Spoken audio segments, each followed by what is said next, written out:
South Africa doesn't fear criminals anymore. It fears the truth, because truth exposes who built criminals into kings.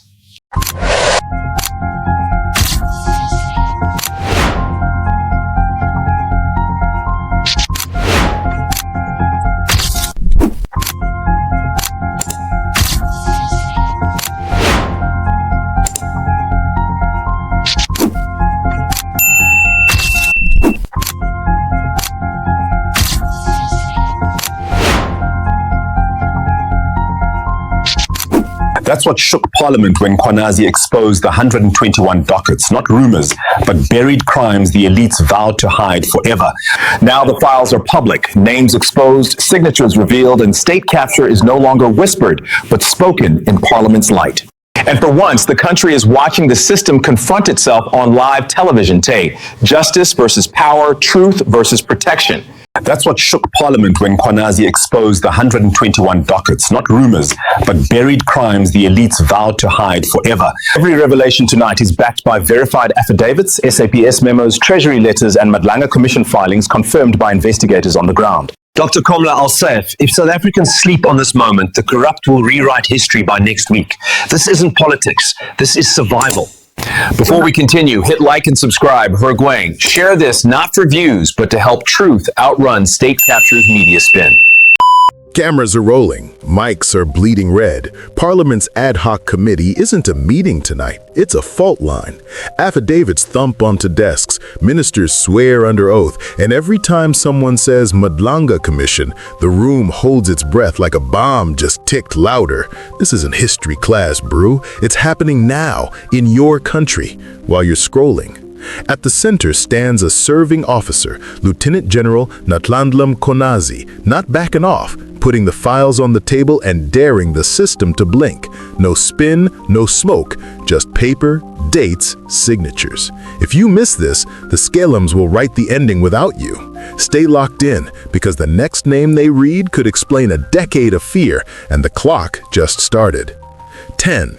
Bring the real files. Why the inquiry got photocopies while SA got excuses. The first shock wasn't an accusation, it was a procedure. Police clarified that the Madlanga Commission would receive copies of the 121 political killings case dockets, while the originals remained with the KwaZulu-Natal Political Killings Task Team.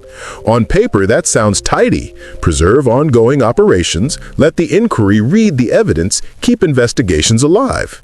In the room, it sounded like a risk. Originals carry fingerprints of process. Who signed out exhibits? Who ran ballistics? Who paused a statement because the witness panicked? Copies flattened the history into scanned comfort. Committee members pressed the point. If originals don't move, how does the commission validate chain of custody claims or test whether administrative transfers weren't a bureaucratic disguise for obstruction? The debate sharpened when an annexure to Mkhwanazi's bundle referenced a 31 December 2024 directive letter that shaped the handling of sensitive files, a small date with a wide shadow. The concern isn't theoretical. South Africans know how dockets die, quietly, between office and archive. The committee's legal advisors sketched the nightmare scenario, a finding that rests on documents the inquiry never physically controlled. That's where good governance tools matter less as slogans and more as switches. A live evidence integrity dashboard inside Parliament's secure reading room, cross-checks against registry logs, and a neutral courier chain when originals must move under sealed authority. Mid-hearing, one MP asked the plain question millions were muttering at home: does copies only keep cases safe or keep questions distant? The policing delegation argued ongoing arrests required operational custody. The commission's representatives insisted authenticated reproductions with hash values and sworn schedules were sufficient to begin. Both can be true and still be dangerous. Because if gaps hide in the white space between a scanned page and an original lever arch file, trust will hemorrhage faster than any committee can draft remedies. Why does it matter? The 121 are not paperwork. They're violent histories. If Parliament can't touch the originals, the public will wonder what else they're not allowed to touch. The fix is boring and brave. time-bound custodial loans under a judge's order, and compliance analytics that flag any docket movement the same day it occurs. 9. Who gave the order? 121 dockets moved, minister says, not me. When the police minister faced the microphones, the temperature dropped. He denied issuing any directive to remove the 121 dockets from the PKTT. The sentence was crisp, the room, not so much. Because on the record sat a timeline the public had followed for weeks. The dockets were reportedly returned to KZN on instruction. The move drew a public rebuke, and after urgent consultations, management agreed to prepare and submit the files to the commission in the format it required.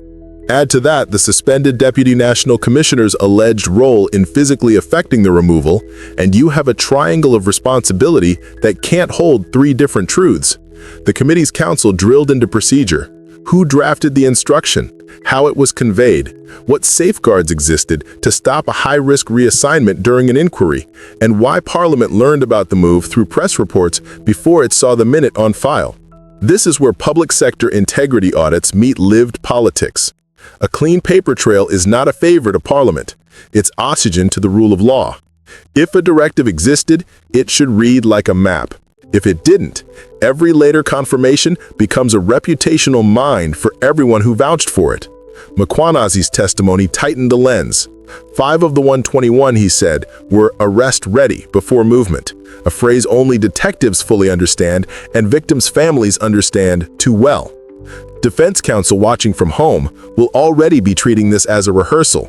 Any inconsistency around movement becomes reasonable doubt around intent. The committee's remedy proposals are dull by design. Lock docket transfers behind a digital gate, require dual sign-off from operations and oversight, and notify the commission within 24 hours of any movement touching its mandate. Why it matters? If the public concludes that ministers can move cases while denying the moves, the adjective lawful will not save the noun justice. The answer is radical transparency. Publish a monthly docket movement register, anonymized for safety but specific in counts, and a fiscal sting. Tie policing bonuses to adherence with fiscal compliance frameworks that punish administrative sabotage by docking performance pay. 8. From send back to handover now, the fast flip that spooked Parliament. In early September, the national conversation pivoted in a week. After the police commissioner's office indicated the 121 would be returned to the PKTT, the acting minister met with him. Soon after, an agreement was announced. The dockets would be submitted to the Madlanga Commission in the format it required. To civilians, that's ping pong. To investigators, it's weather. Gusts that flip calendars and send witnesses underground. In Parliament, members probed the pivot, what triggered the reversal, who advised the minister, and whether the commission's own requests had been ignored or delayed before the public outcry. Editorial boards, anti-corruption groups, and legal commentators converged on the same anxiety. Evidence at the center of an inquiry was being physically and administratively shuffled mid-season. The committee requested explicit timelines. By when would certified copies be lodged? When would metadata, exhibit registers, seal logs, chain of custody scans accompany them? And who would certify that nothing fell out in transit? That's the civic heart of this revelation. Not that a wrong was admitted, but that a right was defined in public. The agreement was not a favor to the commission, it was a repair to the republic. Still, the pivot leaves a data scar. Any defense team touching these matters will ask whether gaps exist between the KZN return moment and the submit to commission moment. If they do, how they are cured on the record, and if they don't, how Parliament proves it beyond rhetoric. This is where systemic risk modeling belongs in governance, not banks. Map the choke points where political decisions can derail cases, assign early warning indicators, and make them visible to oversight before an editor breaks the story. Practically, the hearing room floated the right levers: joint custody protocols, courier-to-clerk video chains, and disciplinary triggers for any official who treats inquiry evidence like office stationery. Why it matters? South Africans are allergic to déjà vu. We have seen inquiry seasons end with polite reports and no arrests. This U-turn is a promise with a timestamp. If deadlines slip, trust will follow. Tie delivery to measurable milestones, publish them, and let risk exposure rating become a public metric, not for markets, but for the country's conscience. If this lands, don't just watch, like, share, and subscribe so Parliament can feel you counting. Up next, the gun team dockets, the border leaks, and the names that keep returning to the mic. 7. Gun team blueprint. Ballistics say one toolbox, many scenes. The revelation landed like a hammer. Ballistic prints from multiple political murder scenes carry the same toolbox signature, same firing pin marks, same extractor chatter, same gunsmith habit on the sear. Committee members read from lab notes tied to the KwaZulu-Natal Political Killings Task Team and the National IBIS Grid. A string of hits across Petersburg, Mkhwanazi, and Newcastle now looks like one traveling workshop with different drivers. The serving officer, General Mkhwanazi, told them 5 files were arrest-ready before the docket shuffle. Inside Parliament, that phrase cut the air. In plain language, the evidence was ripe. The fruit was moved. Opposition MPs asked why lab packets were reboxed during a live inquiry and who authorized any administrative pause on ballistics correlation uploads. The police delegation said originals had to stay close to operational teams. The commission side said authenticated copies with lab meta could still run. Then came the kicker, an annexure naming a cluster of scenes where shell casings were booked out and back in on the same day with no scan on the registry log. Cops in the room winced. That's the space where good cases go to die. Families watching the feed from KZN knew the translation. One toolbox means a network, a quartermaster, a list. In the gallery, veteran reporters whispered the names of past commanders who tried to run this kind of hub and got burned by their own paperwork. Reform isn't poetry, it's checklists that bite. Lock every correlation to a time-stamped upload. Publish an anonymized monthly grid of scene-to-scene matches. Tie station commander bonuses to on-time lab submissions. In the middle of the hearing, an MP asked a street question. How many funerals were caused by the same spanner set? Silence, then murmurs. Why it matters? If one mobile toolbox serviced many murders, then the Republic wasn't facing chaos, it was facing logistics. And logistics leave footprints.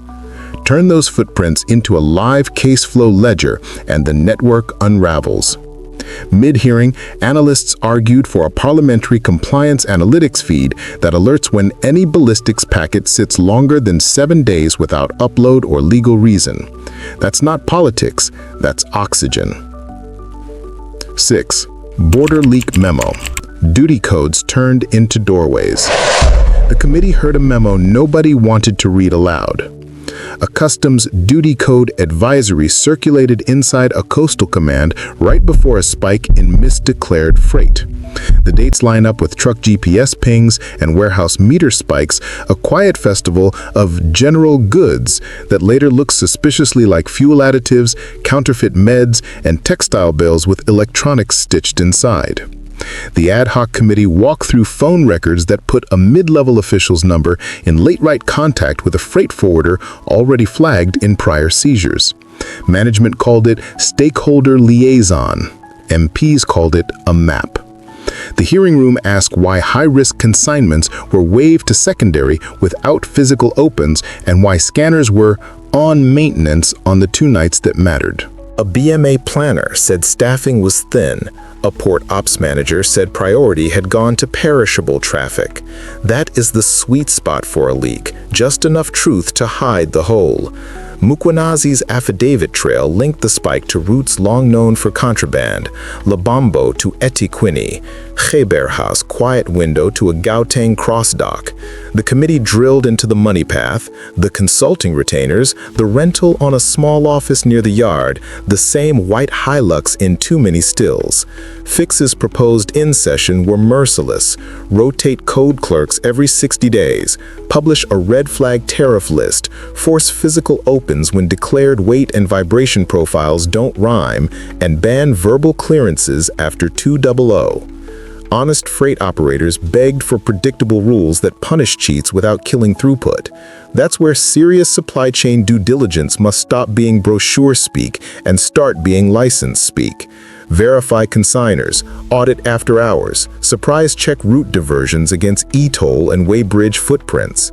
Insurers in the gallery nodded. Without hard gates, premiums climb and legit carriers bleed. Why it matters? A border leak is not a headline, it's a debit order on every household that pays more for medicine, food, and security while schelms ride free. Turn the valves, live lane scoring, strike teams that answer to Parliament, and port dashboards that flag the rare staffer whose shift coincidences are statistically impossible. With that, cargo risk underwriting can reward the honest and starve the leaks. 5. Safe house or bus stop. Witness protection that arrived too late. The newest affidavits hit the room like cold rain. Families described moves that weren't moves, a promise of relocation that took weeks, a stipend that arrived after the funeral, a phone that rang once and never again. Prosecutors privately called it the slow eraser. Cases built on living testimony need witnesses who stay living. The committee read from routing notes tied to violent crime dockets where key witnesses were marked to be moved, but no voucher numbers appeared on the file for days. An internal email said budget pending, another said awaiting approval. South Africans have learned to hear those phrases like a clock. Mkhwanazi's bundle connected delays to outcome. Where relocation lagged, witnesses recanted or vanished. Where protection moved within 48 hours, arrests held. A senior official admitted on record that provincial shelters were under pressure. NGOs shook their heads. Under pressure is not a plan. MPs demanded a standing order. Move first, reconcile budget later, then audit hard. The fix is prosaic. A national roster of safe addresses, rotation to prevent pattern burn, prepaid transport that leaves a digital trail, and a single number families can dial that reaches a human who can authorize the next hour, not the next month. Insurance voices in the gallery framed the human pain in the language of risk. Every failed move increases the probability of case collapse across a cluster of dockets. That's when the public's trust takes its own hit, and premiums for guarding clinics and schools creep upward. Why does it matter? If brave people learn that speaking means dying, the pipeline of justice dries at the source. Parliament floated a policyholder confidence index for justice, a blunt metric that measures how often the state keeps its witness promises and ties senior bonuses to the number. Pair it with transparent tracking of moves and reimbursements, and communities will start to believe again. Mid-discussion, analysts asked Treasury to model the overall risk exposure rating of late relocations on prosecution success rates. It sounds clinical. It's not. It's an answer to the oldest essay question: will the state fetch you when the schelms come? 4. Charge sheet swap, when murder became public violence. This one set the benches buzzing. The committee read charge sheets where brutal political hits first carried the right word, murder, and later came back from the machine stamped public violence or contravention of the Gatherings Act. Lawyers in the room didn't need subtitles. Some suspects walked on lighter counts because the state chose a smaller fight. Police said prosecutors made the calls. Prosecutors said police evidence bundles arrived thin or late. Somewhere between those two truths, a coffin became a case number that wouldn't bite. Docket annotations placed crucial reclassifications inside windows where teams changed, station commanders moved, or high-profile funerals pulled resources off desks. Mkhwanazi's testimony mapped reclassification spikes to leadership churn, and Docket returned for further investigation notes that never closed. On 2025-928, a member tabled an exchange from the Portfolio Committee on Police where a senior official argued that public violence is easier to prove when communities are scared. The room went quiet, and the country has heard that logic before and buried too many under it. The fix is ink, not speeches. Make any downgrade in a political violence file require a written, reviewable rationale. Force a senior sign-off, lock the original count in the audit trail, and publish anonymized quarterly stats so civil society can spot the bend. Tie SAPS performance pay and NPA targets to how many violent crime dockets survive intact from first charge to indictment. Why it matters? Words on a charge sheet decide bail, plea deals, and the size of the courtroom door. Call a hit by a softer name, and it will walk like one. Parliament's remedies include automatic cross-checks between docket counts and mortuary data, and a standing panel that can reverse Mickey Mouse downgrades within 72 hours. Then wire it into public sector integrity audits, so a quiet retype sets off a loud bell. Back it with a national compliance analytics feed that scans for sudden charge category swings in hot districts. If you want justice to stand up straight, stop letting the font do the bending. 4 fresh shocks, 1 pattern. When paperwork bends, power wins. If this woke something in you, like, share, and subscribe. It keeps the lights on in the room where they'd prefer darkness. Next, the names that keep returning to the mic, and the port gate that never seems to close. 3 final revelations redraw the map. Names, orders, and the deadline. 3. The 436 names.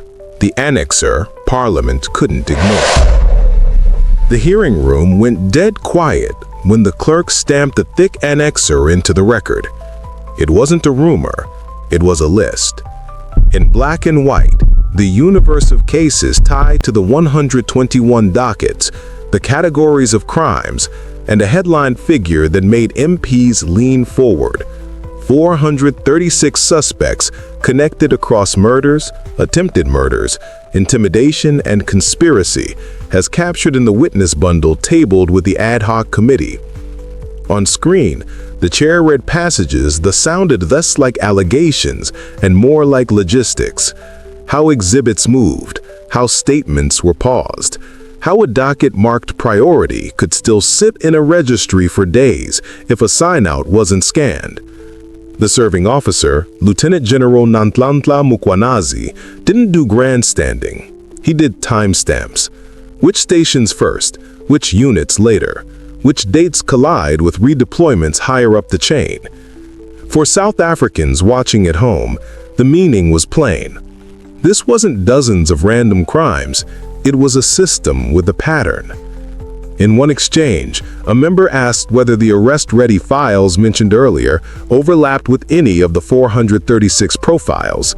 Counsel said that would require a protected session, then reminded everyone that originals were still under operational custody even as certified copies came to the inquiry. That's exactly where trust breaks or binds. Midway through questions, the committee's researchers proposed something that finally sounded like a plan. Build an anonymized case flow ledger for the 121, a living register that tracks every movement, sign-out, exhibit upload, and court date in near real time, and let the committee secretariat audit the red flags weekly.